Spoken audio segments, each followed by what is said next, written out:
jumps to conclusion about things he doesn't know. He knows nothing about being a black man as much as Newt Gingrich would, Charlie. He needs to be instructed by Newt Gingrich on how to be a Negro. He needs Negro lessons. As does from Newt Gingrich, soul brother number one.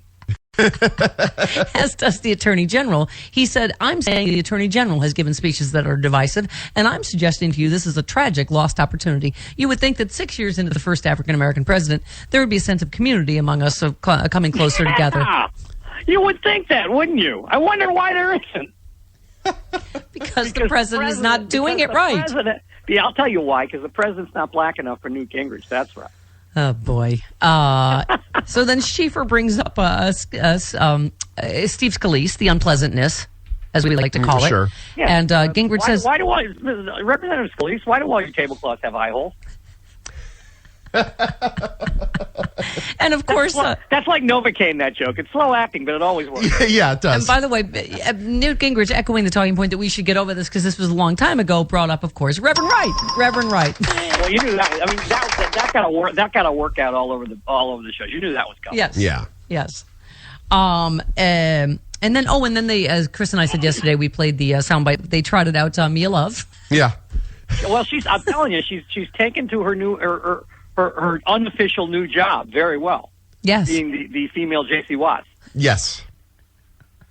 And I think he's a great guy. He helped me find a house and stuff. I think we should leave him alone.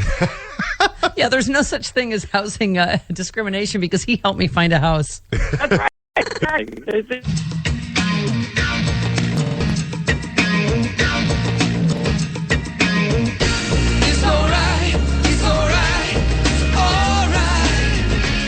Stephanie Miller.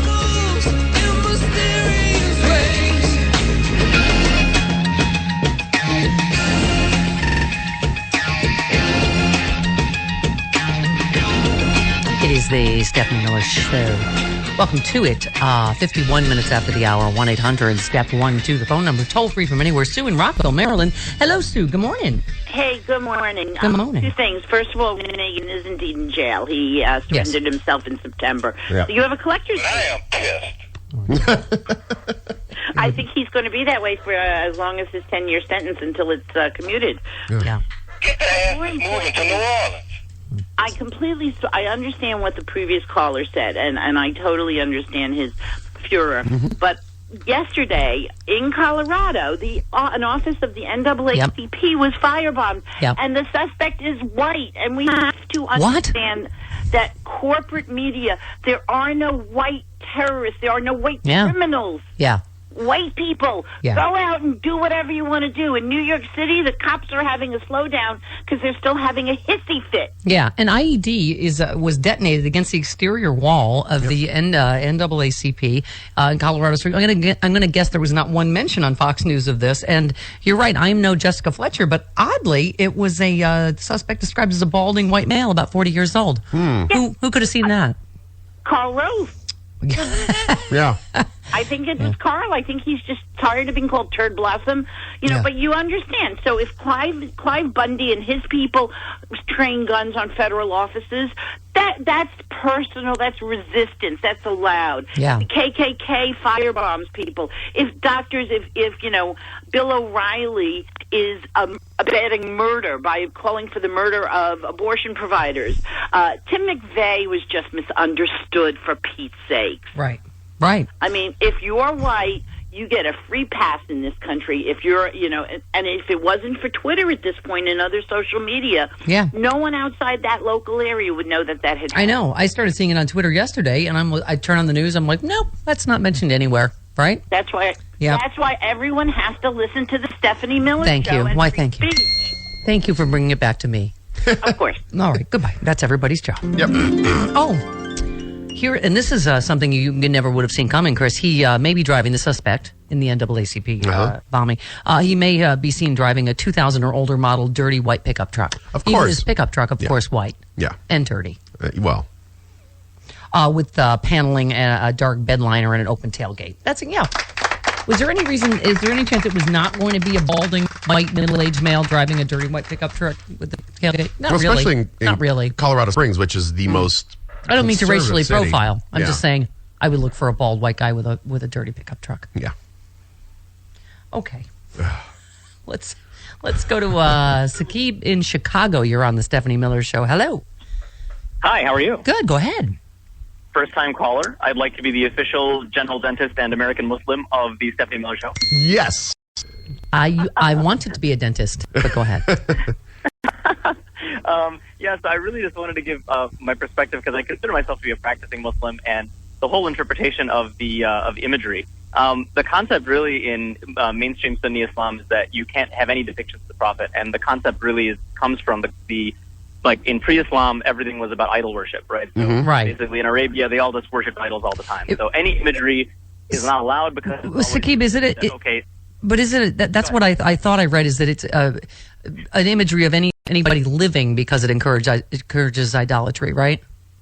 Well, no, it can be imagery of the dead as well because people were used to worship the dead also. Okay. You have to just take it from that perspective. But in the end, it doesn't really matter because it's a cartoon that was made in a country that is not ruled by a majority of Muslims. So in a Muslim majority country where Muslim rule is there, where there's actually practice of Islamic law, then rulings like that where, this is banned and not allowed, you can actually act on those. But even then, it wouldn't be acting on it by killing someone. I mean, that's just completely out of it's just completely out of any frame of reference. Right. Yeah. Well, I mean, It makes no sense at all. Yeah, and this is, we get into this fight. I mean, you must, hear this all the time. We get in this fight about that, again, it goes to the Bill Maher, Ben Affleck. I mean, is Islam an inherently violent religion? And I go back to saying, look at all the stuff that's in the Old Testament, that's in Christianity. I mean, if you acted on that, killing, people that eat shrimp or wear two kinds of fabric, right? Yeah, the Old Testament would get a hard R rating. Yeah. Absolutely. I mean, and the thing to remember, and I always tell people this is like, nowadays Muslims are not asking themselves, well, the crazy ones anyway, are not asking themselves the typical question, which is, what would Muhammad do? Because if you actually ask yourself that question, like the typical what would Jesus do question, the answer is always everything peaceful. Yeah. Right. It would be like, okay, well, what happens if this person kills that one? Well, he would forgive them. Okay, what happens if this person insulted that person? He would. It's okay, but I guess that's what he did, And so nowadays, what happens is people are just so quick to judgment and so quick to revenge, and they forget that 99% of what our prophet taught was compassion and mercy. Yeah, the same thing goes on in Christianity too. Maybe Bill Maher's question really is, why then does it, obviously numerically or whatever, appear that so many Muslims are interpreting, Islam in a violent way? I guess in sheer numbers, political question. Pardon me? Honestly, that's colonialism and political question. It's nothing to do with the religion. Yeah. Because you'll find pockets of extremism and craziness everywhere, but why are they fostered? Why do they exist? I mean, you look at Iraq, do you think half of those people would be picking up a gun if they had a job? Yeah. No. Yeah. It's like Very good if point. they had food and they had a job in Afghanistan, in Iraq, in Yemen, in all these places, it's an economic question. Yeah. When there's people who are privileged, when there's people who are poor, when there's people who are disadvantaged, when there's people who need something and I think find a way to get it, people will find a way to manipulate them. Right. And I mean, I think it goes to your point that certainly historically many people have killed in the name of Christianity, but I guess it's just, all of, presently as you and I speak, it just, when you hear stuff like this happening, clearly you knew that this was going to be, the extremists were going to be Islamic because of the nature of this, right? Yeah, well, that's the thing, is that we're going through a period in Islamic history right now where the Ottoman Empire fell and colonialism came in and basically uprooted everything that everyone believed in. And so you have the ability of extremist forms of Islam to come in now, whereas in the past, the central government never allowed it. You had areas of Muslim majority countries where this type of extremism would have been tamped out immediately by the state. But because of the fact that those state complexes completely collapsed, you have the ability of crazy people to get in and say, well, maybe my strain will work. And there's no one organized to tell them you can't do that. Makes sense. To keep great stuff. I need a couple new caps. I would come to you if I lived in Chicago. Sounds good. All right, All right. Dino Badala next on the Stephanie Miller Show.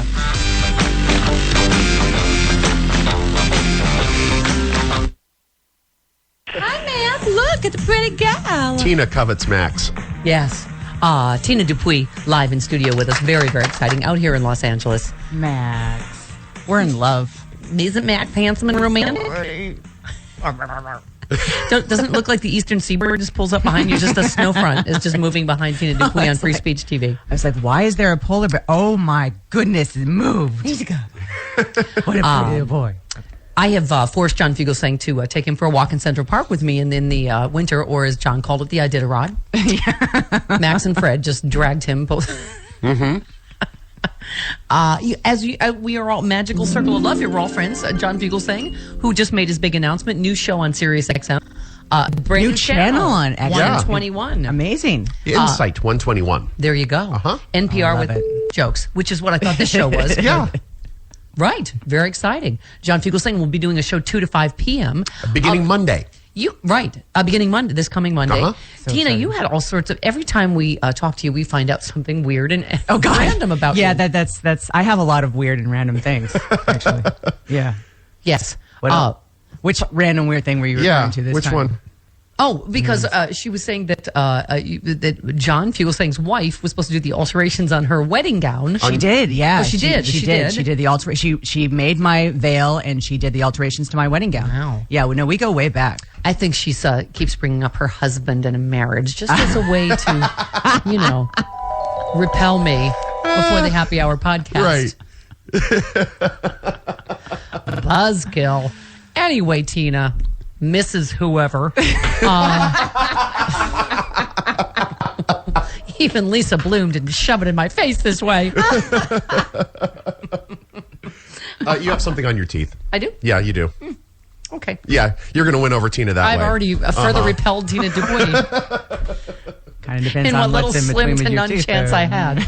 Now, anyway, really? Pardon me? What? Oh, but anyway, you were supposed to get married on the same day as John and his wife. We were. Back in 2004, it was leap year on a Sunday, February 29th.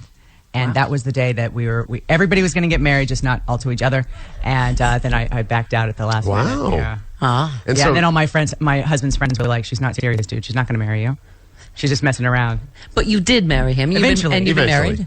Eventually. We've been married for coming up on 9 years. Oh, congratulations. Oh, congratulations. Thank you. I couldn't be happier. Yeah. I did not know that John Fugelsang's anniversary was February 29th.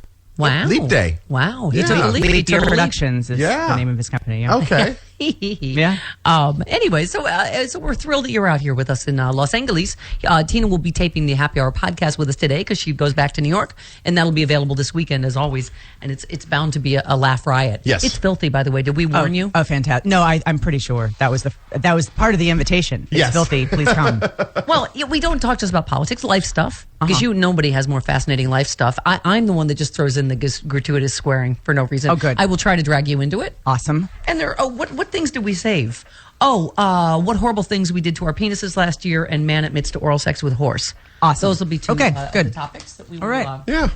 that we saved Setting for the you. tone is that's That's right. what that is. That's exactly what that is. Setting the bar.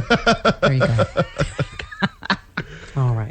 It's an anything goes sort of situation. Awesome. Tina Dupuy is quite the aficionado of the social media, of the Twitterverse. She's very